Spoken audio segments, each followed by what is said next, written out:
BA भाग द्वितीय में सामाजिक अनुसंधान पद्धति में हम आज सारणियन को पढ़ेंगे। सामाजिक शोध में केवल विषय या समस्या से संबंधित तथ्यों का संकलन ही नहीं किया जाता, बल्कि संकलित तथ्यों को सारणियों या तालिका के रूप में प्रकट भी किया जाता है। सारणियन वह विधि है जिसमें संकलित तथ्यों को व्यवस्थित, बोधगम्य एवं संक्षिप्त बनाया जाता है। इसमें एक ही शीर्षक से संबंधित सूचनाओं को एक साथ प्रदर्शित किया जाता है। सारणियन में गुणात्मक तथा परिमाणात्मक दोनों ही प्रकार के तथ्यों को संख्यात्मक रूप में प्रकट किया जाता है और इधर उधर बिखरे हुए आंकड़ों को एकत्रित करके संक्षिप्त रूप में प्रस्तुत किया जाता है। इसमें समान और तुलनात्मक इकाइयों को उचित स्थान पर रखा जाता है। सारणियन कहते किसे हैं, इसके बारे में क्लार्क एवं सकाडे के अनुसार सांख्यिकी सारणी संक्षिप्त विवरण सहित यह बताने के लिए कि वे क्या हैं, संख्याओं का एक तर्कपूर्ण क्रम से प्रस्तुतिकरण है। उधर घोष व चौधरी लिखते हैं कि सारणियन गणनात्मक तथ्यों के प्रदर्शन की एक ऐसी वैज्ञानिक प्रक्रिया है जिसके अंतर्गत कॉलमों एवं कतारों में तथ्यों को प्रस्तुत किया जाता है। स्पर के अनुसार एक सांख्यिकीय सारणी संबंधित तथ्यों का उद्दग्गर खानों तथा समतल पंक्तियों में किया गया वर्गीकरण होता है। अब सारणियन के उद्देश्य पढ़ेंगे। सारणियन का उद्देश्य अनुसंधान से संबंधित उत्तर को सुलभ रूप में क्रमबद्ध करना है। इसके प्रमुख उद्देश्य हैं सूचनाओं को बोधगम्य बनाना। सारणियन का एक उद्देश्य संग्रह की गई सूचनाओं को समझने योग्य रूप से प्रस्तुत करना होता है। इसका दूसरा उद्देश्य है तथ्यों का स्पष्टीकरण। अनुसंधान कार्य में संकलित की गई सामग्री की विशेषताओं को स्पष्ट करने के लिए भी सारणियों के रूप में उन्हें प्रकट किया जाता है। सारणियन का तीसरा उद्देश्य है तुलना में सुविधा। सारणियन में विभिन्न तथ्यों को अलग अलग शीर्षकों में वर्गीकृत किया जाता है। इसमें परस्पर उनकी तुलना करने, निष्कर्ष निकालने एवं व्याख्या करने में सुविधा होती है। सारणियन का चौथा उद्देश्य है संक्षिप्तीकरण।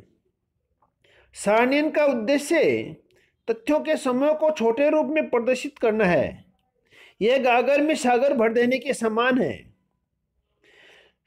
पीवी यंग लिखती है कि सारणियां सांख्यिकी की संकेत लिपि शॉर्ट हैंड होती है। अब मैं सारणियन के लाभों का अध्ययन करेंगे।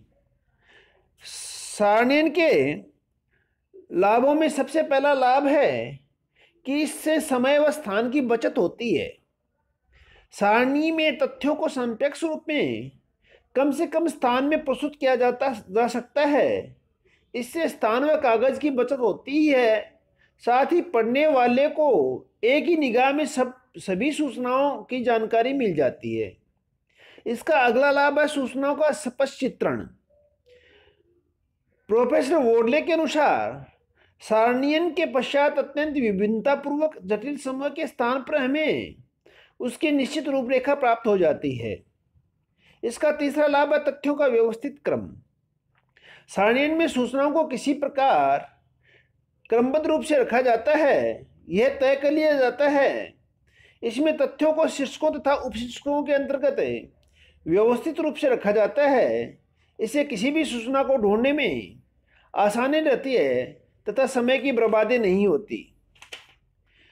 सारणियन का अगला लाभ है कि याद रखने में सुविधा प्राप्त होती है। चूंकि सारणियन में जटिल तथ्यों को सरल रूप में प्रस्तुत किया जाता है, उनमें एक क्रम होता है, अतः उन्हें याद रखना भी सरल होता है। सारणियन का अगला लाभ है तुलना करने में सुविधा।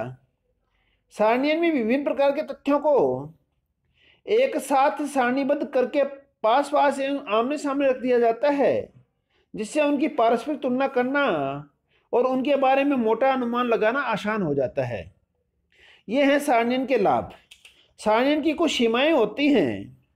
जो प्रथम सीमा है वह है कि केवल संख्यात्मक सूचनाएं प्राप्त की जा सकती हैं। सारणी में केवल संख्यात्मक सूचनाओं का ही प्रदर्शन किया जा सकता है, गुणात्मक सूचनाओं का नहीं।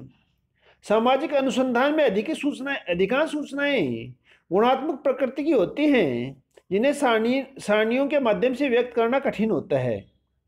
सारणी की अगली सीमा है कि इसमें विशेष ज्ञान की आवश्यकता पड़ती है। सारणियों को समझने के लिए विशेष ज्ञान की आवश्यकता होती है, जिसकी अपेक्षा सामान्य आदमी से नहीं की जा सकती। इन्हें बनाने और समझने के लिए गणितीय ज्ञान व रुचि आवश्यक है। इसकी अगली सीमा है अरुचिकर तथा नीरस। सामान्यतः आंकड़े अरुचिकर और नीरस होते हैं। सारणी के आंकड़ों की भरमार होती है, जिन्हें समझने के लिए मन और बुद्धि पर जोर डालना पड़ता है। अतः सारणियन अनाकर्षक, उबाने वाली व नीरस होती हैं। सारणियन की अगली सीमा है संपूर्ण परिशुद्धता असंभव। सारणियन में दिखाई गई सूचनाएं पूर्णतः स्वतंत्र नहीं होती, क्योंकि उन्हें सापेक्षिक रूप से विभिन्न मदों के अंतर्गत दिखाया जाता है। ऐसा करते समय कभी कभी उन्हें असंगत व गलत रूप से प्रदर्शित किया जाता है। ये हैं सारणियन के लाभ व सीमाएं। धन्यवाद।